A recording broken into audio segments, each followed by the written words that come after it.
10, 9, 8, 7, 6, 5, 4, 3, 2, 1.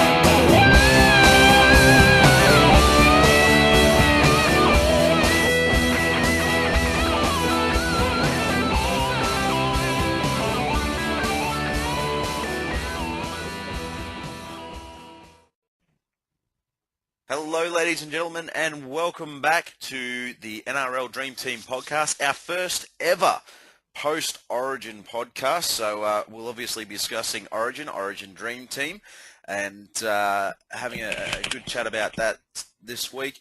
We'll also have a look at some of the injuries and injury whispers that are coming out of Origin. How's that going to affect your Dream Team, and what's happening on the run home? We'll have a brief chat about Eliminator fun that Banksy had last week. And there's a couple other little topics that we'll broach and cover off for you. I'm Jay Moneyball Hellaby, and I'm here with my ever-present co-host, Nathan Banksy Banks. How are you, Banksy? I'm going good today, I am. Good, good.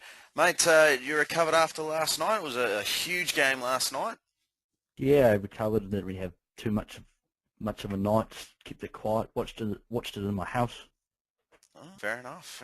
Yeah, it was the same here. It was actually my first time ever watching Origin with someone who actually supported the same team I did as a partner, as in my girlfriend. My current girlfriend supports Queensland, and I'm a Queensland supporter. I was married, for those of you who don't know, I was married to a Blues supporter, and I've got to say that if it wasn't for the fact that I've got two beautiful children as a result of that marriage, I'd be saying it was the worst time in my life. Yeah. Nothing worse than being married to a Blues supporter, mate. Nothing worse. I'm telling you that right now. And we've just lost half the podcast listeners instantly there. Probably a wannabe Blues supporter is probably worse. Look, that's all right. We'll give a shout out to Perry Gibson. The Blues played well last night. They won fair and square. There's, the only thing that Queenslanders can sort of have a bit of banter about today is whether or not Gallen should have been sent off. And, the scoreline, like Queensland just, they were outplayed in that first 60 minutes, and the Blues held on in that last 20 where Queensland woke up. So you got to tip your hat, and you got to say well done. Though Perry Gibson still managed to find something to complain about. So Perry, well done, keeping true to the Blues, mate, and complaining even when you're winning. I'm loving it. Mm-hmm. Yeah, it's definitely something you can say. What the fuck's that? Shit. That's definitely something. Just about my chair there. The Blues were the better team. The Blues were the better team last night. Yeah. And they deserved the victory. The Queenslanders just looked flat. A lot of the times you could throw a handkerchief over the attack. They were just that bunch doing one-out runs all the time, and they were struggling to make 35 metres each set. Well, the New South Wales team were just blasting up and hitting 50 metres each set, which gave them, especially in the early exchanges, massive field position, which allowed them to score those first couple of tries. Oh, look, absolutely. And, I mean, look, I think the huge difference was the difference in the kicking game between the two sides. Robbie Farah out of dummy half was good kicking. James Maloney on debut, his kicking game was phenomenal, particularly his long kicks. Whereas I think Jonathan Thurston kicked for all of 60 metres across the entire game, I think you mentioned. And, everything was going to Cooper Cronk to kick, and his kicking game just wasn't there. The first two kicks he made were just very, very average. And you'd be saying they would be average at club level, let alone Origin. And it sort of didn't really improve too much from there. And as a result, they spent a lot of time in their own half. They definitely did, and they were hurting because of it. They couldn't get out of their own half. The attack was not there. Their best player was Parker in terms of attacking when he was running, and that was followed closely behind by Teo and Gillette when they both came on finally. Yeah, look, I got to admit, I was very impressed with the Queensland bench and the impact that they had. They really sort of lifted Queensland, and nothing looked like happening before those guys came on. And suddenly, there was a bit of spark there. So, a bit of praise, definite praise for them. Fafita was a revelation. I was incredibly impressed with him, and his impact on the game. He really aimed up, and Oh, look, he's just having the season of his life. He is, and it's great that he's having the season of his life. He's providing good going forward for the Sharks at club level, and at Origin he was very good going forward. Yeah, absolutely, absolutely. And just on that note too, I think it's appropriate, that we do mention our show's sponsor today. Today's show is brought to you by In Last, helping Blues supporters with their premature celebrations since 2006. So that's In Last. Thank you very much for your support of the show today. Now, a few injuries coming out of Origin, Banksy. Who have we got, mate? Who's got the niggles? Well, as suspected, Miles smashed Farah again this year. Farah has a suspected broken cheek bone, I believe, and they've got some other niggles too, which could see him be ruled up for 2-3 weeks. Yep. Cameron Smith also has a few niggles in his legs, I believe, which could see him get reduced minutes this week or not even play. And Paul Gunn's definitely going to have some answering to do at the judiciary tonight if he decides not to take the early guilty plea. He could be getting 1 week if he takes the early. I suspect he'll take the early guilty plea.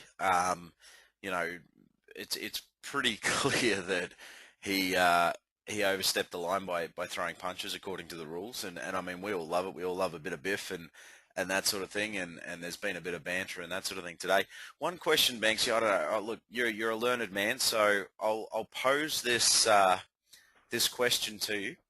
A lot of the banter I've seen from New South Wales supporters has been that Miles has been leading with his head, and he's been injuring or causing pain to New South Wales players by tackling, going into tackles leading with his head. And this was certainly the complaint that Gallen judiciously made to the referee after he got, pulled up for smacking Miles in the face. But at the same time, New South Wales supporters are claiming that Nate Miles is soft because he didn't throw a punch back and so forth. So my question to you, Banksy, is if Nate Miles is causing pain to New South Wales players by leading with his head in the tackles, but is at the same time soft, does that mean that New South Wales players must therefore be softer? Well, it's definitely it has to be the case.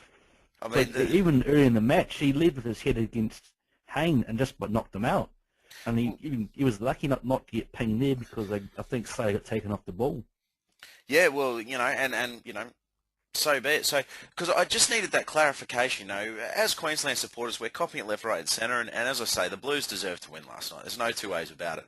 And it's just, there's always that oxymoron happening where, Nate Miles is soft. Paul Gallen hit him because he's leading with the head in tackles and hurting our players. Well, hang on, if he's soft and he's hurting your players, what the hell? I want to say something. So if he's leading with the head, so the best way to stop him leading with the head is to hit the head. That head's been hurting you all bloody game. Like, what do you think your fist has got against his head? Your fist is going to be broken each time you hit his head. It's just rock hard. Well, let's face it. I mean, Fords have never been the brightest bunch according to the backs of this world. So maybe there's something in that. Definitely. I do commend Miles not retaliating and punching and absolutely smashing Gallen back. What Gallen did was totally inappropriate and totally wrong. He's definitely going to sit on the bench for a few weeks. I'm suspecting 2 weeks, so he gets back with Origin 2, so he can get smashed there. Look, I think Gal will take the 1 week suspension and then he'll rest from the Cronulla games, and I think Flano will probably be happy for it. But Banksy, I mean, look, we've just had a dig at Blues supporters, and being that we are both Queenslanders, we do get that opportunity in our podcast. Hey, I wonder too if Truman's still listening, because he did threaten to turn off the podcast this week and just not listen. But He bagged me last week. He was smashing us and having a good old go. But it has to be said, that's Origin. I mean, even Miles said that. He came out in the papers and laughed, and he said he was disappointed that Gal got charged. He said that's just Origin. That's the way it is. There's niggle and grubbery back and forth and all that sort of stuff, and it's Origin football. And somebody usually throws a punch, and we all love it, And if it was the other way, like if it was Miles standing there laying into Gal, I can guarantee you the Queenslanders today wouldn't be sitting there whinging about it. They'd be sitting there going, oh, girls are softies, a princess and all the rest of it. So, you know, and being that today, and by the way, if it had been situation reversed with Miles throwing the punches, New South Wales would be, he should have been sent off, he should have been this, you know, like it's hilarious to sit back and watch when you look at that, because both sides claim the other side does something, but when the situation's reversed, they do the exact same thing. Yeah. It's great. I want to go back to the point you're saying Guns should have been sent off. Yeah. Okay, the game's 39 minutes through. What do Queensland get from it? They get a penalty, so they get a rush penalty, a rush play, like they always were going to have, just a little bit further down the field. How is that just reward for somebody potentially knocking some of you guys out and doing a legal foul? Gallen should have at least spent 10 minutes in the bin to at least give Queensland some advantage, but the referees just throw up the arms like they always do in these sort of cases and just hide behind them. Well, they kind of went, look, it's Origin, and let's take the Queensland New South Wales rivalry out of this, because you know we do have a lot of faithful listeners who are Blues supporters, and you know we don't want to upset them or mislead them into having a discussion that looks like it's one-sided Queensland. Let's have a look at the consistency here. And we always talk about, and everybody sort of says, look, Origin is ref differently. And we all know it. It's the worst kept secret in the world, despite the fact the rest of the NRL will say, no, it's not. You only need to look at the incident last night. One player is niggle. The other player finally reacts and clocks him a couple of times, you know, clean in the jaw. Regardless of the guy who's just being hit, whether he hits back or not, the punishment always is meant to come down on he who throws the first punch. Okay? Let's backtrack a few weeks. Now, a few weeks ago, there was an incident with Matt Gillette where he didn't get punished and get sent off. Now, Ben Schneider brought this up. I must admit I don't remember the incident, so I'm going to backtrack a couple of weeks more to the Brisbane Parramatta game, where you have an incident of foul play by one player, by a Parramatta player on a Brisbane Bronco player. And I think it was on Peter Wilson. It's a little bit of a late tackle, little bit high. You know, it wasn't terrible in the grand scheme of things, but definitely worth a penalty. The Parramatta player is then standing there with his arms down, and Josh Maguire comes over and just clean King hits him, right? Clocks him. Now, that leads into an all-in melee. When the refs split it all up and pull it aside, they bin both Maguire and Allgood, or Lussick, sorry. So they bin them both. Lussick it was. Yeah, they bin them both because they want to cool the situation down. Okay? They bin Maguire for hitting him in and throwing the first punch and when it was unnecessary and all the rest of it, right? And hitting the guy who, you know, who was basically standing there submissively. And they bin Lussick because they want to calm the situation down on field. So they've put Lussick in the bin for that reason and that reason alone. Okay. Lussick had, was he third man in or something? No. Lussick was the original tackler. So they've purely binned him to calm the situation down. Okay, that is the only reason. Like, he's not being binned for his tackle; he's being penalised for his tackle, but he's being binned because of everything erupted, and the refs are trying to keep control of the game and cool everything down. Now, come back to Origin, and they don't bin those players for similar incident. Okay, similar lead up, similar incident. You know, foul play, niggle, whatever, leading up to it, bang. Now, I know Blues supporters at this point are going, but hang on, Miles leads with the head and he does this and that. Look, there was a Blues supporter last night in True Titans fan group, which is the Legion of the Titans, very, very close-knit group. Now, of course, the Titans fans, we've got Nate Miles, Ash Harrison, Greg Bird, and we love them dearly as Titans fans, and most True Titans fans want Greg Bird to play well for New South Wales, but if they're a Queensland supporter, they want New South Wales to lose. So it's like, Birdie, play well, New South Wales lose. Now, this particular supporter, who I won't name because they're not part of the Dreamteam scene and all that, and probably wouldn't appreciate it, but they've said that both Nate and Birdie were grubby last night with little niggle tricks and things like that, okay? And I've got to be honest, I didn't see it. Now, I didn't see either of them. I didn't see much of the niggle and all that sort of stuff. But when I say I didn't see it, what I mean is it's not that it wasn't there or that I didn't notice it being there. I just accept it because it's Origin. I know that happens. New South Wales players niggle and dig in at Queensland players. Queensland players niggle and dig in at New South Wales players. Brent Tate puts his fist clean on Greg Bird's head and that sort of thing in a tackle. You know, I saw that happen last night a handful of times both ways. You know, there was Michael Jennings on Darius Boyd where Jennings tackled Boyd into the ground and then placed his forearm across Boyd's throat to push up off Boyd. You know, that is Origin. That niggle, that, you know, that we're just removing the rules a little bit to allow you guys to really go at each other and make this a very physical contest. That is Origin. So I don't see that or get fired up or anything like that about it because I just accept that as part of Origin. It definitely it is a part of Origin, but like you said, that happens all the time. But then you saw Fafita get pinned for it twice later in the game. I got pinned once, sorry, when he slammed Slater down on the ground again. But the next time he tackled Slater, he put his hand on his throat, choking him out. Yeah, but you see, there's a big difference in that. Okay, where they say we're going to relax the rules a little bit, it's kind of like a don't make it obvious. Fafita's tackle on was it Slater with the second effort? That second effort was obvious. Yeah. If he didn't get pinged there, then the 15 Queensland supporters at ANZ Stadium would have stormed the field. You know, like that had to be a penalty because it was so obvious and so blatantly aggressive. You know, there's a subtlety that has to be introduced to it, i.e. Brent Tate's fist on Birdie's head, you know, in that tackle.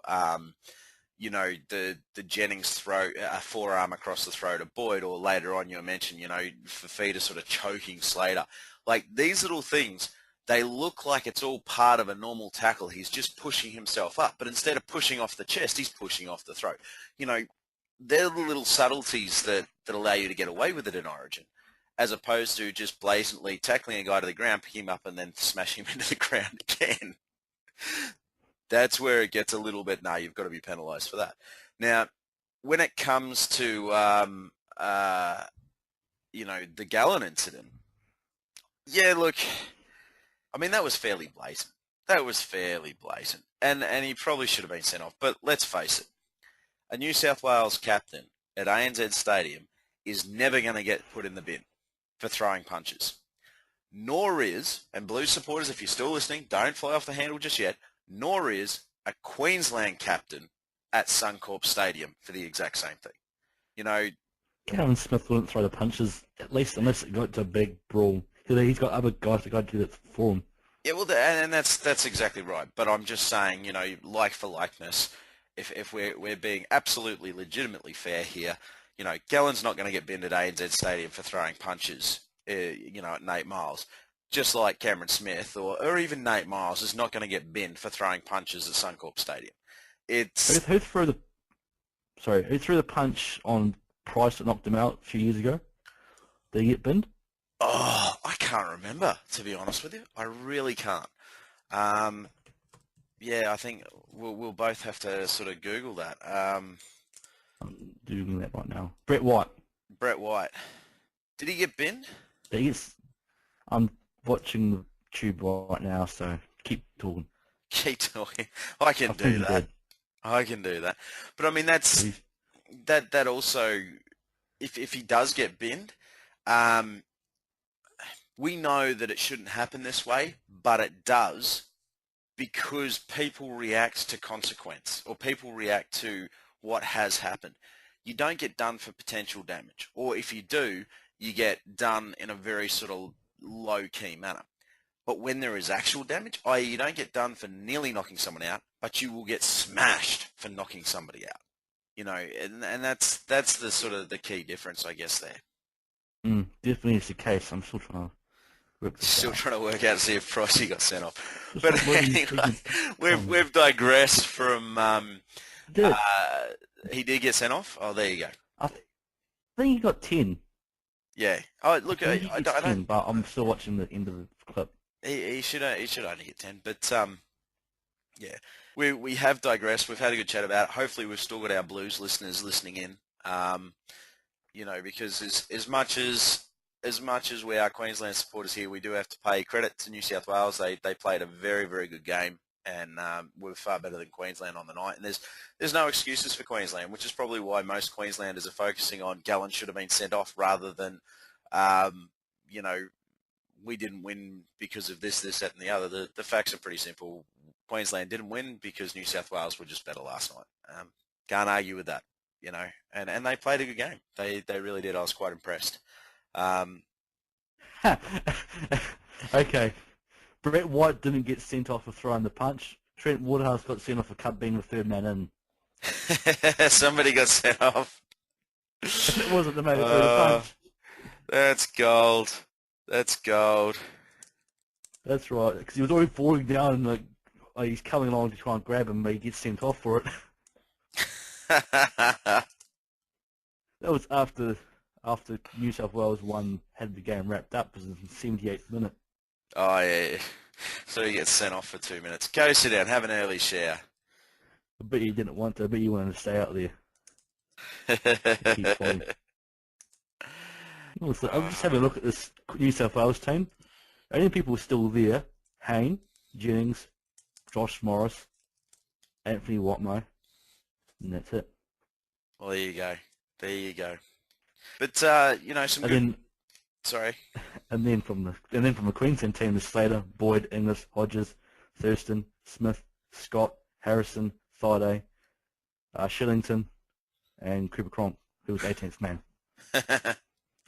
Actually, you know what did worry me as a Queensland supporter last night? Immediately after the siren and that, everyone, the young guys, the debutants were celebrating hard. Gal has gone and grabbed all the players into a huddle, and he's pissed off the media and said, "Get out, get out, get out." Got them all into a huddle, and he sat there and laid down the law and he said, "This is game one. The job's not done. This is one piece of the puzzle. We've still got 2 more to go. We don't lose our heads. We keep going. We're not done yet." And he really ran that home, which that hasn't been done before, and at least not in my memory over the last 7 years. And that really shows where New South Wales mindset is at, which is, that's got to be very, very heartening for New South Wales fans, to see that sort of focus and determination. It definitely is. And it's great to see that they are doing it. They have realised, one game's not enough. We need to go up to Queensland and beat them up there. Yeah. And show them that we are the real deal. Yeah, and look, to be honest with you, as a Queensland supporter, that worries me. But we'll see. I mean, Suncorp's a whole different beast. Definitely is. All right, shall we talk All some? Let's talk some Dream Team. What? There's a thing called Dream Team? Yeah, there's a thing called Dream Team, mate. Of course we were always going to be chatting about Origin. How could we not? So, top scorer in Dream Team, no surprises here. Sir Cameron Smith. What He called for? it for Origin Dream Team. Sorry, Dream yeah. Team.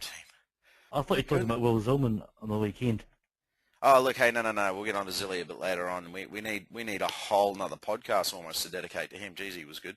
But no, let's talk Origin Dream Team. We'll have a quick recap on that before moving on. Yeah. So Cameron Smith, Cooper Cronk, top 2 scorers, 61 and 57. Robbie Farron at 56. So you got me there, Banksy. I did make a last-minute change to bring in Cam Smith over Robbie Farrow. There was something that just told me at the last minute, make that change.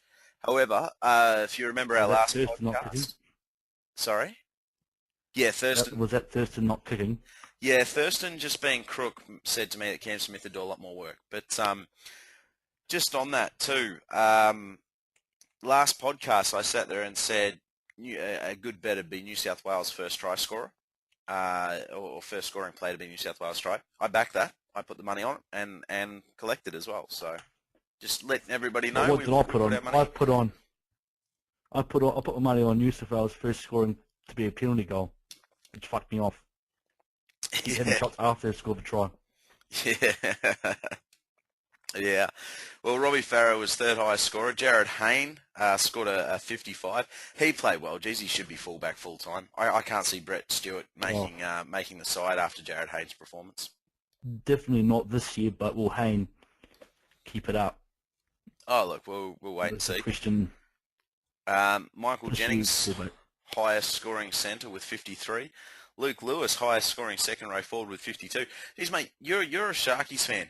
You would have to be dirty that Luke Lewis and Paul Gallen have spent a lot of time on the sidelines in recent weeks with supposed, injuries and niggles and all this sort of stuff. They come into Origin and they kill it. How can I be dirty? We won 4 in a row. The players we have there, Graham, Hyington, Fafita's been playing outstanding too for us.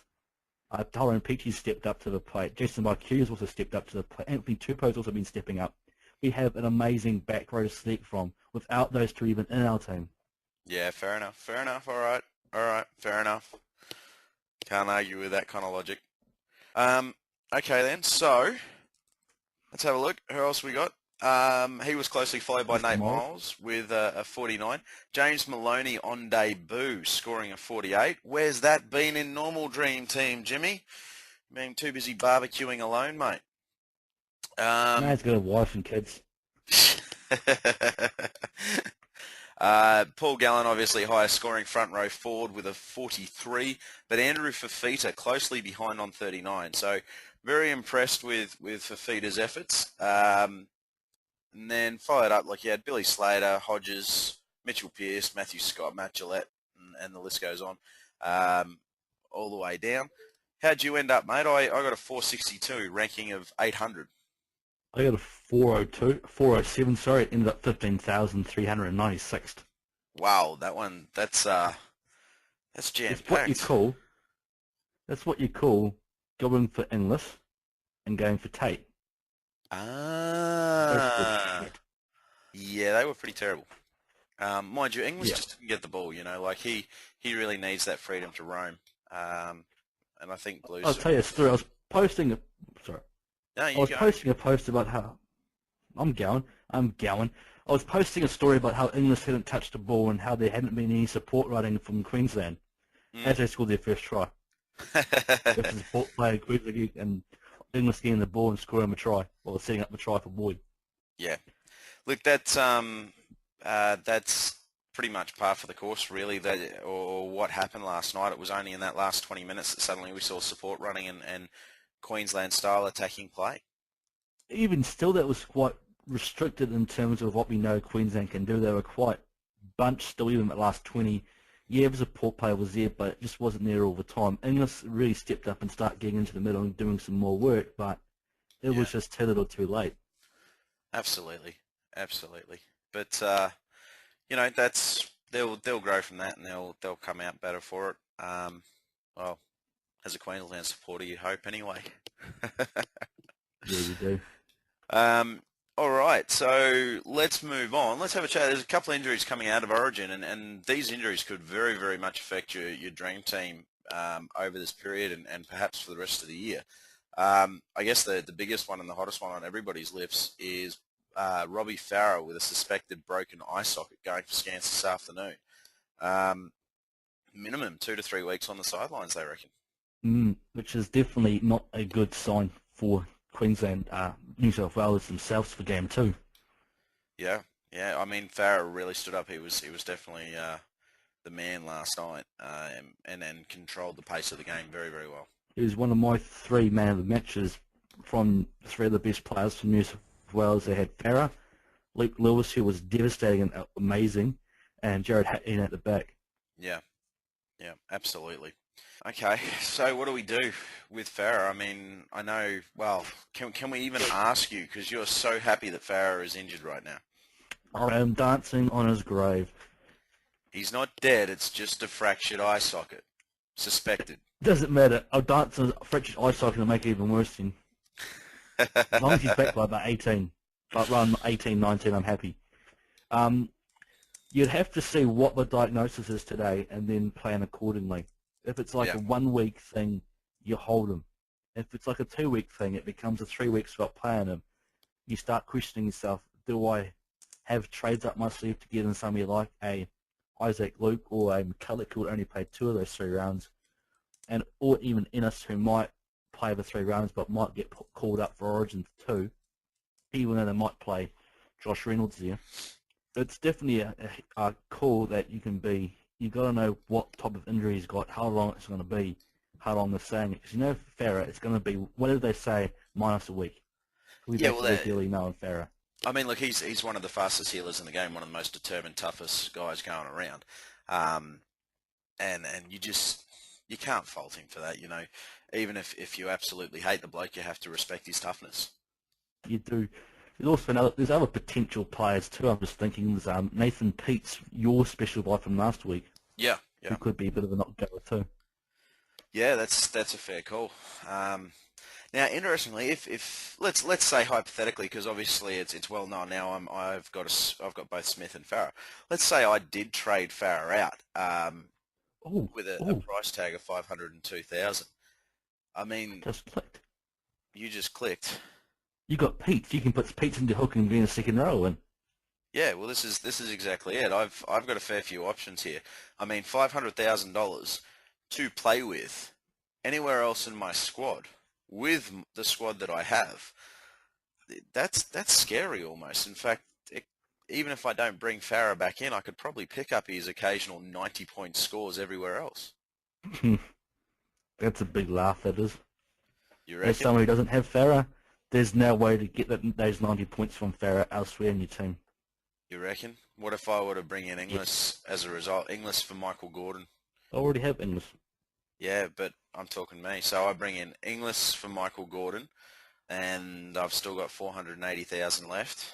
I upgrade Suiaso Su to, who should we upgrade him to? We could upgrade him to Paul Gallen. Actually, we could upgrade him to Corey Parker. You know, so we've taken a 30-point player, moved him up to a 65-point average player or 60 average player. We've taken a 37 average and bumped him up to a 50 average. And I've still got about 200,000 left in the bank. Remember, for Farah, you need at least 100,000 sitting there so you can play as NPR. Say that again. You've just lost me. I know I did. You need to make sure you have money in the bank. So you need to make sure you account for the play you need to bring in to replace Farah in your squad, so you only have 400k to play with. Well, perhaps. But as you just stated, I have Nathan Peets, so I can move into that hooky position. You still need another player in the second row then. Yeah, that's true, but I'll have 200,000 left over, or, you know, 150,000. I can bring in Parker and Inglis and still have enough left over to pick up a cheap second row forward who will get some small minutes. Definitely. You know, it's an option. That's if Farah's out for an extended period. Yeah, look, I would consider trading him. It'd have to be 6 weeks or more for me. I can sit on him. I was going to sit on him over this Origin period anyway. So I can sit on him for 2 to 3 weeks because I was going to miss 2 to 3 weeks anyway. So okay, yeah, I'd miss an extra 2 or 3 weeks, but that also includes buys. So you mix it back. So be it. And trades are at a premium. If I'm trading Farah out, I'm not getting him back. Yeah. You know, that's the thing. Like, if you got a Cameron Smith, Robbie Farah halves combination, a hooker combination still, I think you can afford to hold him for a little bit longer and see what the extent of the injury actually is. If you've already traded out somebody like a Cameron Smith already in preparation for these buys, then it starts getting tricky. You got to look at who you brought in for Cameron Smith. Say you brought in Ennis or Luke, maybe you can hold Farah a little bit longer. Yes, you might not have a hooker this week or if you got Luke in, but it's one of those things you have to worry about. You have to be concerned about how many trades do you actually have. You've already lost Smith from your team. Can you afford to also lose Farah as well? Yeah, that's a huge call. And I mean, with this week too, like Farah being out, it's almost guaranteed, of course, unless they just go, no, you're soft, mate. It was just Nate Miles' head. By the way, they think it was Gallen who took Farah out, so he's just on a rampage trying to take out everybody. But if with this week, if Farah doesn't play, and that's almost assured, it changes the trades I was going to make, because I was going to bring in Nofaluma for Jordan Kahu and make some cash there. But in doing that, I was relying on Josh Reynolds to play in order to give me a full 17. Now, and you know, that'd be using an NPR trick. Yeah, non-playing reserve. Wow, I'm struggling today. You know, because I'd still have Bodane Thompson in my 17. He wouldn't play. I'd pick up Suiaso Su as my auto emergency. But with Farah out, in order to field 17, including Josh Reynolds, and pray that he plays, I actually have to look at a completely different trade, which I'm not going to mention. I'll explain why I won't mention it this week in a moment. But I have to make that other trade, because if I go the Nofa trade, then I've got 16 players and no auto emergency. And if Josh Reynolds doesn't play, I have 15 players and no auto emergency. I want to throw this one out there. Why don't you trade Don for Nofaluma and keep Kahu, and then use for all the emergency trick from one of your wing fullbacks, because you're using your reserve on Sue, because you're not reserving Farah. Oh, good sir. You might have mathematically made the original possible. I'm gonna have a look at that. I'll play this around, and while I'm playing this around, I'll explain why I'm not planning on revealing what my other trade was this week. Don't. What? Don't what? Don't tell them why. I know what it is anyway, so I'm saying don't tell them why. Why not? Yeah, make them guess. But no, I'm gonna tell them. I'm gonna tell them. I don't know if you know. I don't know why you'd be saying don't. I think you think it's something different. Maybe it is, maybe it isn't. Is this to do with the old group What old group? that I came from? What group? Yeah, okay, no, it's not. You're off. You don't know. Okay, so the reason I'm not revealing my other trade this week is there's a bloke in one of the Titans leagues that I'm in, and I'm actually up against him head to head. Now I know this bloke in real life. He's actually a pretty good bloke, but he happens to be a member of Renegades. Now, I know for a fact that he's gone to Renegades, and for those of you who do or don't know, I'm an ex-Renegades member, and I left Renegades in less than happy circumstances. And in fact, they really, really don't like me over there, but that's a whole other story. They see me as the guy who went to mentors and as a trader and all this sort of stuff. So he's turned around. Hey, yeah, well, such is life. That's what you fucking do. Exactly. He's turned around and he's opened up this post on the Renegades forum and said, I'm up against Jay Hellaby this week. Help me beat him. Help me beat him. And so, of course, there's this huge thread on all these different trades and different tactics that they can use and all this to ensure that he beats me. Now, at the end of the day, I don't want to change my trade plan. Yeah, I don't want to change my trade plan just so that I beat him. But if I stick to a good, sensible trade plan, I will beat him, or should beat him anyway. But at the same time, I don't want to give him any inside information, because I do know this podcast goes across to Renegades. Hi, guys. Hello. No, I would say it's one of those options, taking a sniper to one of the games and taking up the players that you have and he doesn't have. Look, I seriously considered that, because, you know, I'm not a bad shot, but I figured that'd affect too many mentors, and therefore that just, it wouldn't be good. So I figured I'd leave the sniper rifle at home. Why would I take out Rockow? Rockow, then he's fine. Sorry? Or Brendan Lawrence. If you talk about Rockow or Brendan Lawrence, you're fine. No, if they took them out for you. No, that's not going to happen. I'm not taking out Rockow and Brenton Lawrence, two of my best forwards all year. They are taking them out for you. Oh, they're taking them out for me, right? He wants to win. He wants to win, yeah. Well, say you do that. I was going to say, because if he took out Rockow and Lawrence, I'd be in a bit of trouble. And not many mentors would be either. I don't know. A lot of mentors have actually listened to me on that one, and they've gone with the Rockow trade, mate. Why? He's peaked and he's done nothing now. Not Rockhouse, sorry, Lawrence. Lawrence is what I'm trying to say. Yeah, the BJ trade's definitely there. Yeah, BJ all the way. BJ all the way. Yep, I'll keep my mind out of that one.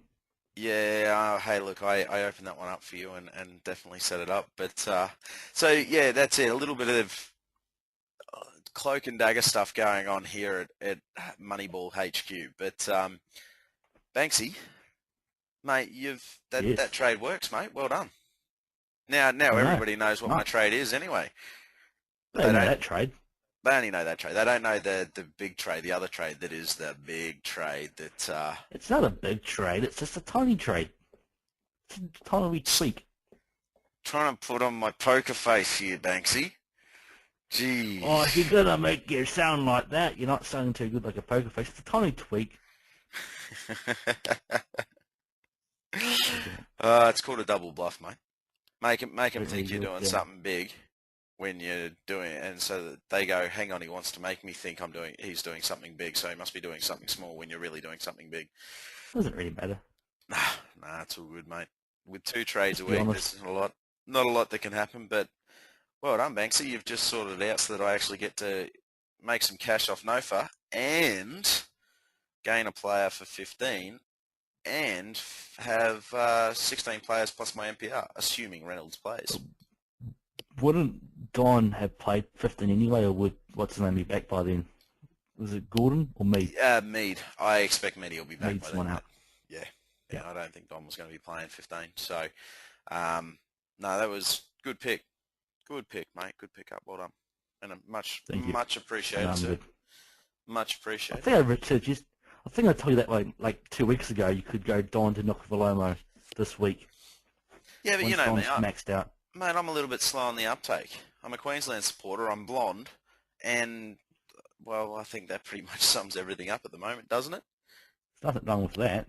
Oh, come on. We've got to take the piss out of ourselves, mate. We slammed the Blues supporters thus far at the beginning of the show.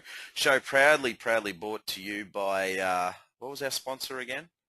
We've moved on Enlist. In Isn't it? last.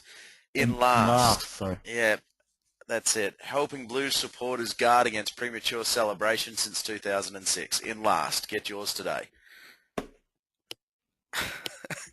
I wonder how many of them are I'll actually leave a link in the description. I think that's a great idea because I'm not too sure many of them will get that it's a pre-ejaculation product, premature ejaculation product. They've all now. Yeah, exactly. We love you, Truman, but that one was for you, buddy. Love it so much. It's not in that way too, by the way. Oh no, I love him carnally as well. He takes me out to dinner, and it's more than a 3-nugget Happy Meal, mate. Truman's a top What's wrong bloke. with 3 nuggets? Oi, if Taylor scored the last try, I was going to shout you a 6-nugget Happy Meal. What are you trying to make me But fat? Tate couldn't get over them. What? You said you wanted about 6 weeks ago. How dare you? How dare you? Mate, I've got no idea what we're meant to be talking about for the rest of the show now. We've sidetracked and tangented that badly that I've got no idea. Where are we meant to be coming We've back gone to? full circle. We're back to Origin Oh, and yes. Happy Meals. No, let's go to the Eliminator last week. Oh, that's I heard. Fine. You did fantastically well in the Eliminator. You were up against an opponent who only had 4 players or something, and he still managed to beat you. Is that right? No, he didn't beat me. Oh, okay. I beat him. You beat him. Right. 421 to 399. I had 14 or 15 players I can't really remember. So But everything, it sure everything felt went a like bit funny. I sure felt like I only had 8. Everything went a bit funny there. Did you just say 421 to 399? Yep.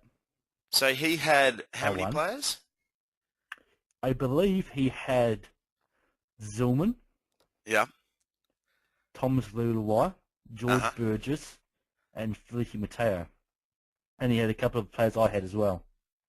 Okay, so he So- basically had, what, 6 or 7 players compared to your 13, Yep. and you only won by I had 30 points. 14. So you had twice the number of players, and he 22 points. only won by 22 points. It doesn't help when one of my players, Kahu, scores 3, another one, Irwin, scores 8, another one, Lowe, scores 12, another one, Barber, scores 11. By God, there were some shit fucking scores in my team. Dreamteam podcast brought to you today by Enlast. Clearly it's working for Banksy. He's lasting just long enough now. I told you it's bullshit. Can't get that bullshit. I'm still in it though, so that's all I give a fuck about. Oh, Banksy, thank God this isn't a family show, because I would have had to beep out so much of that. Please don't be listening to this on speakers in front of your family. They'll seriously be going, what are you listening to and why? But Why are you listening to that crazy Kiwi ranting all the time for? Can't you tell him to shut up? Banksy, mate, we've got to get you laid or something. Or get you into anger management. I It's just building don't up. believe. I just don't 14 believe that they... players versus 7, and you scrape home by a bee's dick. Oh, it doesn't matter. I still got through. It counts. It counts. It still counts. Well, as Vin And if your Diesel name's says, Samurai Hane, you're going doesn't down. matter whether you win by an inch or a mile. Winning's winning. Winning's winning. I'll win the eliminator now just to piss you all off. In last, being put in use by Blues supporters and Banksy since 2006, helping you avoid premature celebration. If your name's Samurai Hane, you're going down this week, baby. Stay tuned next week on I tell you. Dream Team podcast. Banksy loses Eliminator and eliminates Tokyo. Okay, this is what the players he's got. Actually, I'm looking at his team. I'm jumping up and down. He's got Molan. He's got Fishiahi. He's got Morris Blair. He's got Thurston. He won't play. Probably not. Hayne, Moi Moi, Sam Rapira, Robbie Farah. He won't play. Russell, Corey Parker. I've got Michael Gordon, Nico Falomo, Mitch Brown, Daddy Tree Evans, Hodkinson, Mirren, Graham, Manna, Stockwell, Cameron Smith, and Toha Harris. I should win easy. All I have to say is, watch out, Tokyo. Whatever, I'll win. Just watch me. I'll show you. You'll see. Just take a double dose of it last, mate. You'll be fine. I shall be doing that coming Friday night. Oh, mate, well, we've had plenty of laughs today on the show, but one thing that isn't funny is premature celebration and premature ejaculation. No, I'm not going to go there. No, I think it's time to wrap up the show. You reckon it's have we discussed everything we were meant to Actually, discuss, or have we be just careful. have we just gone? Make sure you wrap it. Make sure I so do we have anything else to discuss? Because I mean, I feel like we haven't discussed the things we're meant to discuss, and instead we've just gone on a 60-minute tangent. Actually, only 45 minutes, I believe, but that's 45 beside minute the point. tangent. Geez, maybe Well, we should take some and make last. sure you Mate. We're not train- lasting as long as we used to. Well, who wants to last as long as we used to? That wasn't fun. It got tired at the end. The leagues were just really aching. If it can't be done in the ad break during State of Origin, then it's just not worth doing, eh? Definitely. Just, I don't know really what to talk about because I've got my trade plan intact still, and it's still trudging along quite nicely. Hopefully everything comes out when I want it to. Yep. Well, I mean, Cam Smith, let's have a quick chat about captaincy choices. We've got Robbie Farah, who looks like he is going to be out. We've got Cam Smith with a reported niggle. Daly Cherry Evans has spent a lot of time on the bench. Josh Reynolds, Daly Cherry Evans was 18th man. Josh Reynolds spent a lot of time on the bench and didn't get any game time at all. With these guys, obviously Reynolds, you'd have to expect a backup despite not being named. I mean, players not being named has never stopped Hasler from throwing them into the game anyway.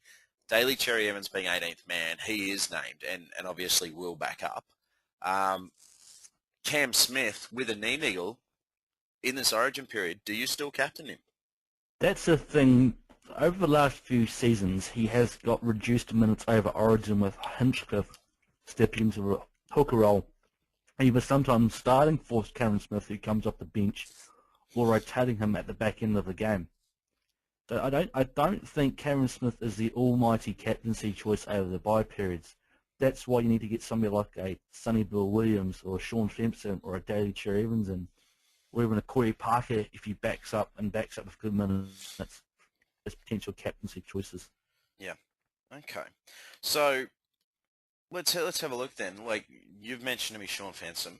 I know that off air we've talked a lot about the Sonny Bill Williams and potentially using the vice captaincy trick this week with him because obviously they play Friday night. They're the only game to play Friday night, and Sonny Bill's up against the Eels, so he's a potential option there. Mm-hmm. What about somebody like James Graham? I mean, we've named players for the most part that are in my side. Let's have a look at some who aren't, like James Graham. He's in mine.